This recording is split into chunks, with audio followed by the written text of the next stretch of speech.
హరే కృష్ణ. పుణ్యం చేయడం మరియు భక్తి చేయడం ఒకటేనా? పుణ్యం చేయడం మరియు భక్తి చేయడం ఒకటే కాదని మనం స్పష్టంగా తెలుసుకోవాలి. చాలామంది పుణ్యాన్ని లేదా మంచి పనులను భక్తిగానే అంటే ఆధ్యాత్మికతగానే భావిస్తూ ఉంటారు. కానీ ఈ రెండు నిజానికి చాలా భిన్నమైనవని మనం అర్థం చేసుకోవాలి. మన మనస్సుల్లో ఈ తేడాను స్పష్టంగా తెలుసుకోవడం ఇప్పుడు చాలా ముఖ్యం. అసలు పుణ్యం అంటే ఏమిటి? పుణ్యం అంటే శరీరానికి సంబంధించిన ఒక మంచి కార్యం, అంటే మంచి పని మాత్రమే.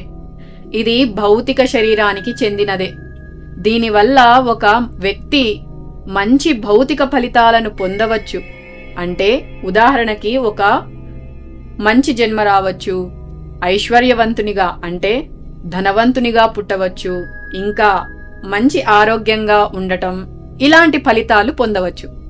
అయితే ఇది భౌతిక ప్రపంచంలోనే మంచి పరిస్థితులు మాత్రమే కలిగిస్తుంది. దీనివల్ల మనం భగవంతుని ధామం అలాగే మోక్షం మాత్రం పొందలేము. దీన్ని ఎలా అర్థం చేసుకోవచ్చు అంటే ఒక ఉదాహరణ చూద్దాం. ఒక జైలులో ఖైదీ ఉన్నారనుకోండి. అతడికి మంచి సదుపాయాలున్నా ఇంకొక జైలుకి మార్చినట్లే ఉంటుంది. అంతేకాని అతడు జైలు నుండి విడుదల కావడం అనేది జరగదు. అలాగే పుణ్యకార్యాలు మనకు ఉత్తమ భౌతిక ఫలితాలు ఇవ్వవచ్చు, కానీ మనల్ని జనన మరణాల చక్రం నుంచి మాత్రం విడిపించవు, అలాగే తప్పించలేవు కూడా. ఈ విషయమే భగవద్గీత 9వ అధ్యాయం 21వ శ్లోకంలో పుణ్యఫల పరిమితిని ఈ విధంగా చెప్పబడింది. తేతం భుక్త్వా స్వర్గలోకం విశాలం క్షీణే పుణ్యే మర్త్యలోకం విశంతి ఏవం త్రైధర్మమను ప్రపన్నా గతాగతం కామకామా లభంతే. ఈ విధంగా మారు విస్తృతమైన స్వర్గలోక భోగాలు అనుభవించి తమ పుణ్యం క్షీణించినప్పుడు ఈ మర్త్యలోకానికి మళ్ళీ తిరిగి వస్తారు. ఈ విధంగా వేదాల నియమాలను అనుసరించడం ద్వారా ఇంద్రియ భోగాలను కోరుకునేవారు కేవలం నిరంతరం జన్మ మృత్యులోనే పొందుతారన్నమాట. ఈ విధంగా ఉన్నత లోకాలు చేరుకున్న వారు చాలా కాలం ఉత్తమమైన ఇంద్రియ భోగాలను అనుభవిస్తాడు. అయినా అతడు అక్కడే శాశ్వతంగా ఉండటానికి అనుమతించబడడు.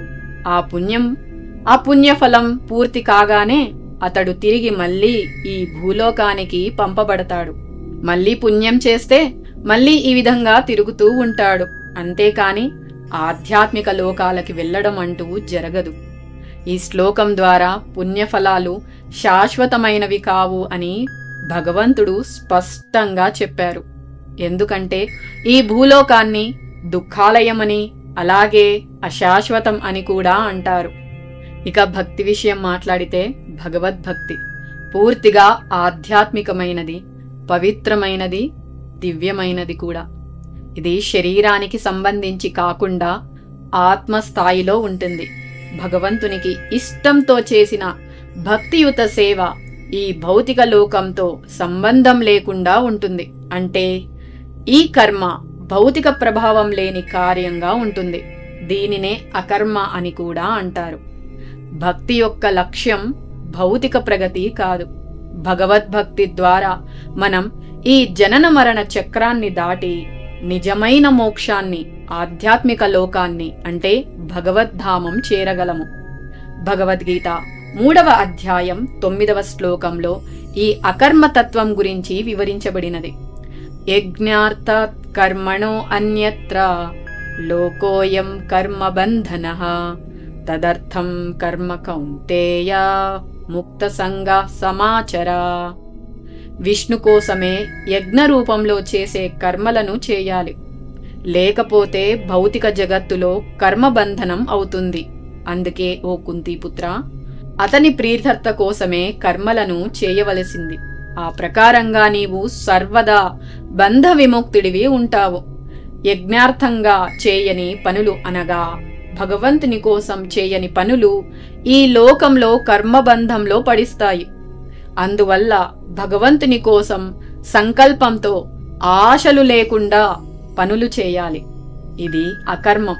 భగవంతుని కోసం చేయబడిన భక్తిమయమైన కార్యం. కాబట్టి భక్తి అనేది మామూలుగా మనం చేసే కర్మలకి మించినదిగా ఉంటుంది.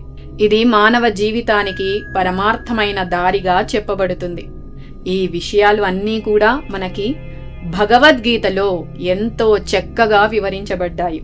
కనుక అందరం భగవద్గీత తీసుకొని చదువుదాం. హరే కృష్ణ.